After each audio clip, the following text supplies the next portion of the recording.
Tu cuerpo está hecho de distintos sistemas anatómicos que trabajan juntos para formar lo que conocemos como organismo. Así que, por ejemplo, tenemos al sistema nervioso, sistema digestivo, sistema cardiovascular, entre muchos otros, y cada uno de ellos tendrán sus roles asignados en el cuerpo. Pero incluso dentro de ellos hay algo que podríamos llamar subsistemas, que los ayudan a interactuar. Uno de ellos es el sistema endocannabinoide, y utilizando cadáveres de laboratorio, hoy vamos a observar varios órganos y estructuras en las que el sistema endocannabinoide actúa. Así veremos por qué cuando consumes THC, CBD u otros cannabinoides, ocurren grandes cambios en el cuerpo. Va a ser divertido. Empecemos.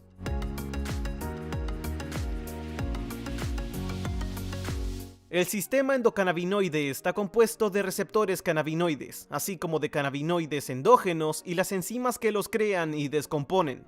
En el video de hoy solo nos enfocaremos en los receptores y los cannabinoides, pero solo quiero que sepan que hay un montón de reacciones químicas en todo el proceso.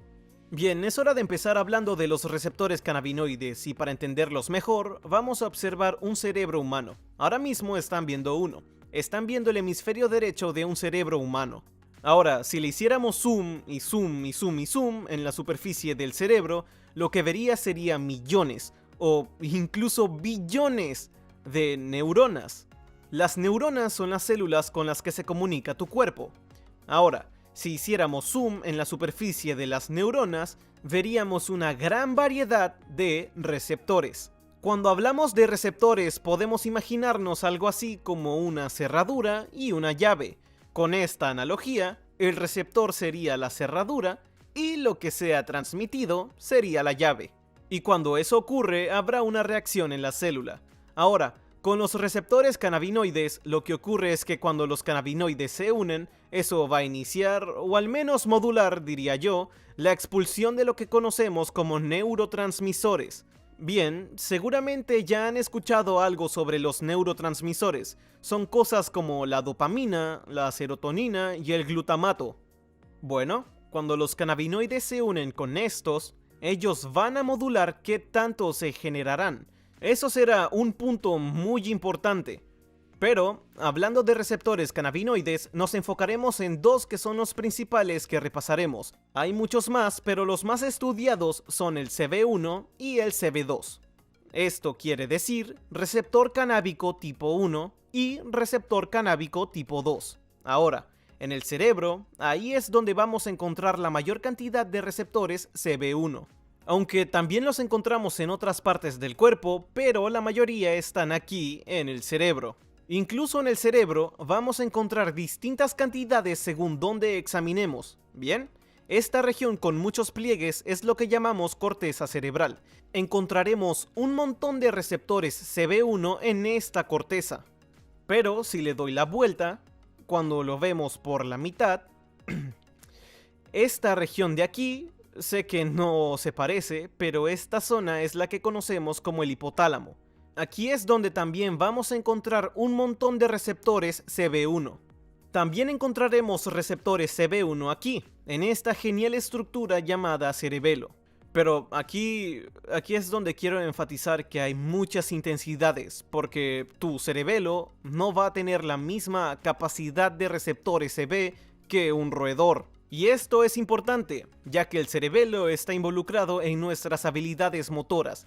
Pero con los roedores, cuando están influenciados por cannabis o cannabinoides, mejor dicho, sus habilidades motoras se ven afectadas, ya que tienen una densidad más grande de receptores CB en este lugar comparado con los humanos. Así que, aunque nuestras habilidades motoras se vean afectadas, no va a ser lo mismo. Resumiendo, tenemos una densidad mayor de receptores CB1 en el córtex que en el cerebelo. Pero también habrá receptores en sitios que no podemos ver, así que si pudiéramos ver un poco más, como en esta región de aquí o por aquí, no podemos ver con este corte, veamos aquí hay otra estructura llamada el hipocampo.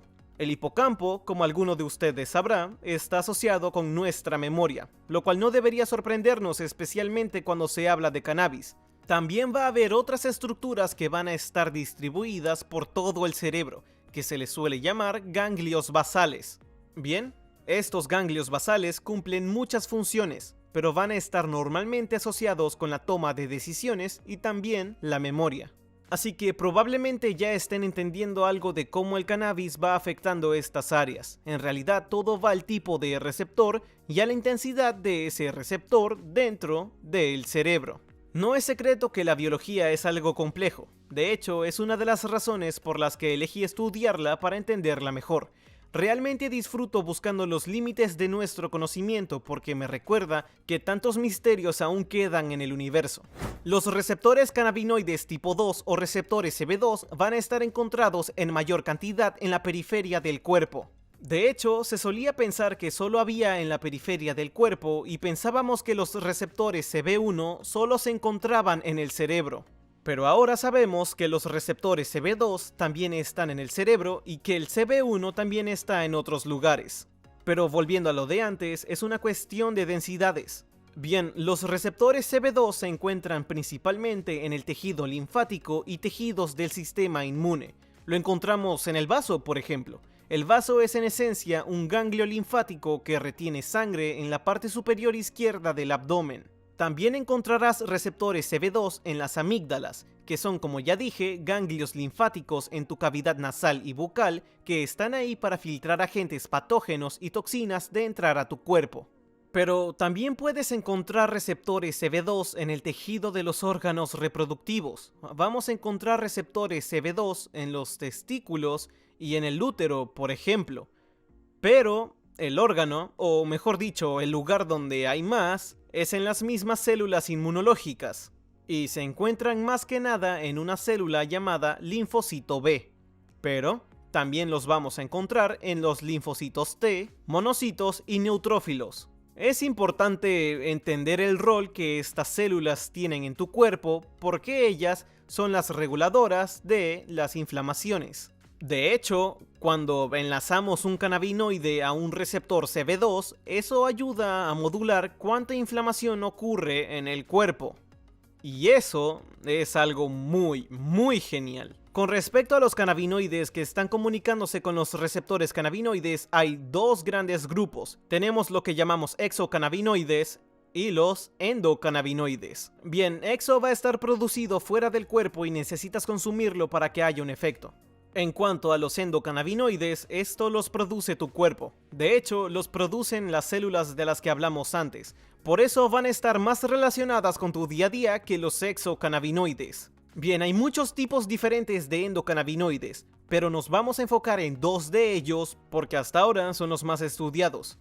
Y esos serán 2-araquidonilglicerol, conocido como 2-AG, y araquidonoiletanolamida, también conocido como anandamida. Sí, sé que es un trabalenguas, así que probablemente le diga 2-AG y anandamida a partir de ahora. Estas serán formadas por las neuronas, por las células inmunes, por los tejidos y van a empezar a modular los tejidos y las zonas que rodean al área que discutimos. Así que, si están en el sistema nervioso, van a modular la cantidad de dopamina, la serotonina, cuánto glutamato está siendo producido, y si están en el sistema inmune, van a estar modulando cosas como las inflamaciones. Así que esto va a cumplir un papel importante con tu día a día. Seguro que ahora están siendo secretadas, producidas en una cantidad ajustada a lo que se necesita. Cuando hablamos de los exocannabinoides va a haber dos tipos importantes. Tenemos los fitocannabinoides, que significa que provienen de una planta, y los cannabinoides sintéticos, que quiere decir que se hicieron en laboratorios. Hay muchos tipos como el Spice y el K2, y aunque hayan sido elaborados en un laboratorio, van a interactuar con los receptores y causar todos los efectos de los que hemos hablado. Pero los fitocannabinoides es la razón por la que casi todos cliquean en este video, porque es el que todos conocen. Estos van a ser el THC y el CBD, y muchos otros, aunque THC y CBD son los más estudiados. Bien, el THC se va a comunicar más que nada con los receptores CB1, aunque también se conectará con los receptores CB2, pero eso quiere decir que tendrá una mayor afinidad con el cerebro, porque como ya dije, aquí es donde la gran mayoría de los receptores están, y todavía hay una gran densidad mayor en el córtex prefrontal que en el cerebelo. Lo que quiere decir que consumir el fitocannabinoide THC va a afectar esta zona de aquí. Y bueno, ahí ya tienen que pensar ustedes en qué lugar está surtiendo efecto. ¿Está afectando el hipocampo? O quizás si está afectando el córtex prefrontal, si está afectando esta zona, está afectando nuestro raciocinio. Si está afectando esta zona de aquí, estará afectando nuestra moralidad y empatía. Bien, es fascinante ya que cuando hablamos de los endocannabinoides, estos van a ser secretados en menores cantidades y tampoco es que sean dosis gigantes, ¿verdad? No es que sea así de un momento para el otro, ¡boom! De la nada recibí un montón de 2-AG o anandamida. En realidad, siempre ocurre en la medida justa, pero si consumes THC de un fitocannabinoide, vas a recibir una cantidad enorme de estos. Bueno, lo otro que me gustaría decir es que el CBD no es un cannabinoide psicoactivo, ya que no se enlaza ni con el CB1 o el CB2, se enlazará con otros receptores y proteínas que ya mencioné que existían, pero que no hablaremos en detalle. Pero lo fascinante es que ya se ven muchos, el CBD está interactuando mucho con el sistema inmune. Está ayudando con la inflamación, está ayudando con todas estas, ¿cómo decirlo?, propiedades medicinales que tanto nos llaman la atención. Y es por eso que vemos aceites de CBD o productos con CBD en todos lados. Y eso es porque la gente está muy interesada en saber qué tan medicinal el CBD puede ser, especialmente sabiendo que no es psicoactivo. Porque otra vez, no está enlazándose con los receptores CB1 o CB2, lo que significa que no va a estar afectando el cerebro. Entonces, ¿qué es lo que genera ese estado que llamamos estar fumado que tanto conocemos cuando la gente consume fitocannabinoides como el cannabis? Bueno, esa es una pregunta más difícil de responder, porque no es tan fácil como decir que cuando hay THC te vas a sentir high, porque lo que pasa es que el THC no es el único cannabinoide que va a estar compitiendo por esos receptores. También tenemos el 2-AG, también está la anandamida, y lo que ocurrirá es que cuando se enlacen los receptores va a haber como este efecto sube y baja, supongo que podríamos llamarlo así, porque realmente es ese agonismo y antagonismo de los receptores y cómo se percibe esto cuando ocurre en tu cuerpo. ¿Por qué pasa esto en tu cerebro, verdad? Está ocurriendo por aquí, por aquí, por aquí, pero también está ocurriendo en la periferia del cuerpo. Así que, dependiendo de cómo los endocannabinoides y los exocannabinoides estén interactuando con las células correspondientes que tienen que enlazarse, ahí es cuando vas a percibir distintos tipos de subidones. Y quizás hayas escuchado de un estado más corpóreo que mental, y de eso mismo estoy hablando ahora. Pero al mismo tiempo no es que sepamos exactamente cómo esto se va a manifestar cada vez. Vamos a tener diferencias sutiles y eso demostrará qué tan compleja es la situación. Un baile entre los endocannabinoides y los exocannabinoides. El sistema endocannabinoide es algo realmente fascinante y eso es porque, ya saben, cada vez se está volviendo algo más mainstream. Ya lo hemos visto legalizado, al menos en Estados Unidos, medicinalmente en todos lados e incluso recreativamente en varios estados. Es bueno ver esto porque quiere decir que es posible hacer investigaciones científicas y medicinales más contundentes, y eso es para mí lo que más me emociona. Particularmente cuando se usa para tratar trastornos mentales como el estrés postraumático, que es algo que significa mucho para mí como exmilitar. Yo estoy realmente ansioso por ver qué se puede lograr investigando con cannabis, pero también, o sea, no puedo evitar decirlo, pero tampoco podemos sobrevalorar algo, especialmente cuando se trata de CBD. Es que el CBD tiene un gran potencial, pero a veces uno empieza a dudar cuando ves este tipo de productos siendo vendidos por todos lados, cuando la gente imprime CBD en todo lo que encuentra. Es que sí, da esta impresión de que te venden baba de caracol para mí, y eso no es CBD, sino algo más parecido a un producto que ellos están haciendo. Así que espero que podamos encontrar un balance donde podamos descubrir de lo que es realmente posible sin exagerarlo, porque hasta ahora, por lo que vimos, considerando lo que el THC puede hacer y quizás también el CBD, es emocionante. Me emociona mucho, especialmente cuando hablamos de sus propiedades no adictivas. Muchas gracias por ver este video y nos vemos en la próxima.